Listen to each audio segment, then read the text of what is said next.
आप देख रहे हैं एबीएन महाराष्ट्र। मैं हूं आपके साथ मुनीर आरिफ खान। म्यूनिसिपल कॉरपोरेशन इंतजामिया की जानिब से शहर में मुख्तलिफ इलाकों में लगातार 2 महीनों तक इंतजामी कार्रवाई को अंजाम दिया गया। नाजायज़ कब्जाजात हटाओ मुहिम के तहत कई सारे घरों को और दुकानों को ज़मींदोज़ कर दिया गया। वहीं शहरियान की जानिब से म्यूनिसिपल इंतजामिया पर ये इल्ज़ामात लगाए गए कि इंतजामिया ने नाजायज़ कब्जाजात के नाम पर इनके कानूनी घरों को और इनकी दुकानों को, इनके कारोबार को एक ताकत के जोर पर मुनहदिम कर दिया, जिसके खिलाफ पूरे शहर में इंतजामिया के खिलाफ नाराजगी पाई जा रही थी। और इसी मामले को लेकर नाजरीन कई लोगों ने बॉम्बे हाईकोर्ट औरंगाबाद बेंच का दरवाज़ा खटखटाया था। कई पिटीशन इस मामले को लेकर अदालत में दाखिल हुई थी। लगातार कई दिनों से इस मामले को लेकर अदालत में सुनवाई भी चल रही है, बहस भी चल रही है। लेकिन गुज़िश्ता दिन खासकर चंपा चौक से जालना रोड जाने वाले रास्ते में हायल मकानात के मालिकान की जानिब से अदालत में जितनी पिटीशन दाखिल की गई थी, उस पर गुज़िश्ता 2 दिन पहले बॉम्बे हाईकोर्ट की औरंगाबाद बेंच में समाअत हुई। और इस समाअत के बाद नाजरीन बॉम्बे हाईकोर्ट औरंगाबाद बेंच की जानिब से कई आदेश और कई ऐसे बातें सामने आई हैं कि जिसके बाद शहरियान में एक तरह का इत्मीनान का इजहार किया जा रहा है। तो वहीं इंतजामिया अब इस बात को लेकर फिक्रमंद हो चुका है, क्योंकि गुज़िश्ता 2 दिन पहले बॉम्बे हाईकोर्ट की औरंगाबाद बेंच में जो समाअत हुई, उस समाअत के बाद अदालत ने नाज़रीन न सिर्फ म्यूनिसिपल इंतजामिया बल्कि रियासती हुकूमत को भी यह आदेश दिया है कि वो चंपा चौक से जालना रोड जाने वाले 100 फीट रास्ता कुशादगी की इस कार्रवाई को लेकर नया यानी एडिशनल हल्फनामा अदालत में दाखिल करे।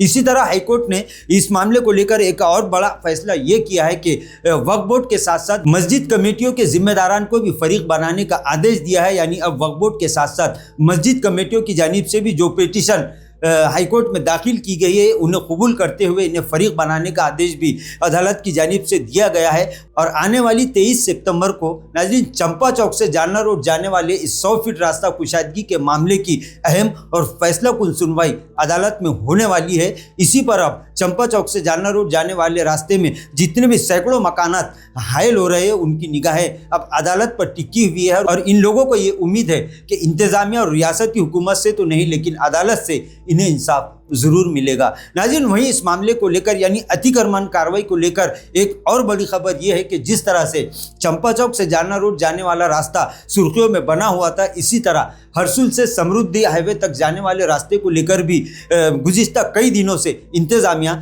और मकान मालिकान के दरमियान अब तक कोई रास्ता ऐसा नहीं निकल सका कि जिसकी वजह से इंतजामिया पूरे इत्मीनान के साथ यहाँ पर कार्रवाई कर सके।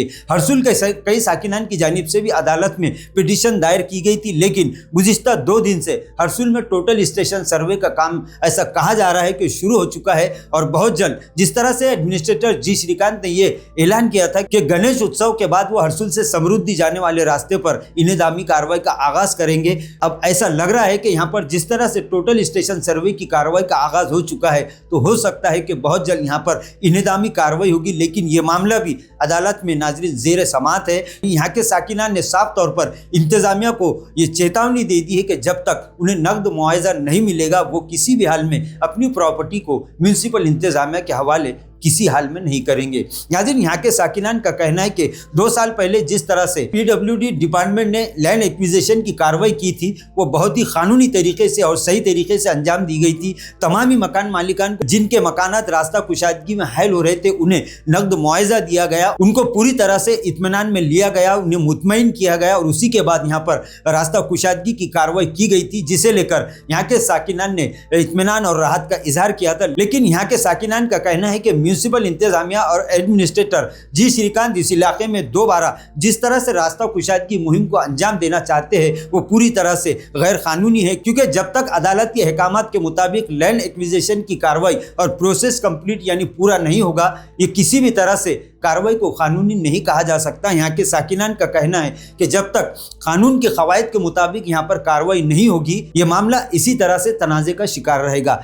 नाज़रीन इस मामले को लेकर तीसरी सबसे बड़ी खबर यह है कि जिस तरह से गुज़िश्ता कई दिनों से मराठा नेता विनोद पाटिल समाज के कई लोगों को यानी शहर के कई लोगों को इंसाफ दिलाने के लिए रास्ते पर उतर चुके हैं। उन्होंने इस मामले को लेकर न सिर्फ एहतजाजी धरना दिया था, न सिर्फ एडमिनिस्ट्रेटर जी श्रीकांत के बंगले पर एहतजाज किया था, बल्कि इसी मामले को लेकर वो वज़ीर आला देवेंद्र फडणवीस से भी मुलाकात कर चुके हैं। और अब गुज़िश्ता दिन उनका एक बयान ये सामने आया है कि वो अब शहरियान को, यानी ऐसे लोग जिनके मकानात म्यूनसिपल इंतजामिया ने बिना नोटिस दिए ही मुनहदिम कर दिए है और ना ही अभी तक इन लोगों के जो मकानात तोड़े गए हैं उनका पंचनामा किया गया है। लिहाजा अब उन्होंने इस बात का ऐलान कर दिया है कि वो आइंदा हफ्ते म्यूनसिपल कॉरपोरेशन की इस कार्रवाई के खिलाफ और म्यूनसिपल प्रशासन के खिलाफ अदालत में पिटीशन दायर करने की पूरी तरह से तैयारी मुकम्मल कर चुके हैं और आइंदा चंद दिनों में वो इस मामले को लेकर अदालत में पिटीशन दायर करने वाले हैं। नाजरीन, इस खबर के बाद अब जो लोग जिनके मकानात पूरी तरह से मुनहदिम किए जा चुके हैं वो लोग इस तरह की परेशानियों से जूझ रहे हैं। इसी मामले को लेकर अब विनोद पाटिल अब अदालत की दहलीज तक पहुंचने की तैयारी कर चुके हैं, जिसके बाद अब ऐसा महसूस हो रहा है कि एक तरफ चंपा चौक से जालना रोड जाने वाला 100 फीट का ये रास्ता, इसी तरह हरसुल से समृद्धि हाईवे तक जाने वाला ये रास्ता और शहर के मुख्तलिफ इलाकों के वो लोग जो इस रास्ता कुशादगी मुहिम की वजह से मुतासिर हुए हैं, इस मामले को लेकर जिस तरह से अदालत में लगातार पिटीशन दाखिल हो रही है, उसके बाद अब ऐसा महसूस हो रहा है कि मामला फिर एक मर्तबा इल्तिवा का शिकार होगा, क्योंकि जब तक अदालत का आखिरी फैसला नहीं होगा, न ही चंपा चौक से जालना रोड जाने वाले रास्ते की कुशादगी का काम शुरू होगा, न ही हरसुल से समृद्धि जाने वाले रास्ते पर म्यूनसिपल इंतजामिया इंतजामी कार्रवाई शुरू कर सकता है और न ही अगला कदम कोई उठा सकता है, क्योंकि जब तक अदालत में इस मामले को लेकर कोई फैसला नहीं हो जाता, अब ये मामला इसी तरह से इल्तिवा का शिकार रहेगा। अब पूरे शहर की निगाह 23 सितंबर को बॉम्बे हाईकोर्ट की औरंगाबाद बेंच में होने वाली इस अहम और फैसला कुन सुनवाई पर लगी हुई है। अब देखना यह है कि अदालत इस मामले को लेकर रियासती हुकूमत और म्यूनसिपल प्रशासन को क्या आदेश देता है और शहर के मुतासिर अफराद को किस तरह से इंसाफ मिलता है। अब ये देखने वाली बात है। अब ये देखना है कि अदालत इस मामले को लेकर आखिरी फैसला क्या करता है। नाजरीन, आज के लिए बस इतना ही। फिर मुलाकात होगी कुछ नई वीडियो के साथ। तब तक के लिए हमें इजाज़त दीजिए। अल्लाह हाफिज़।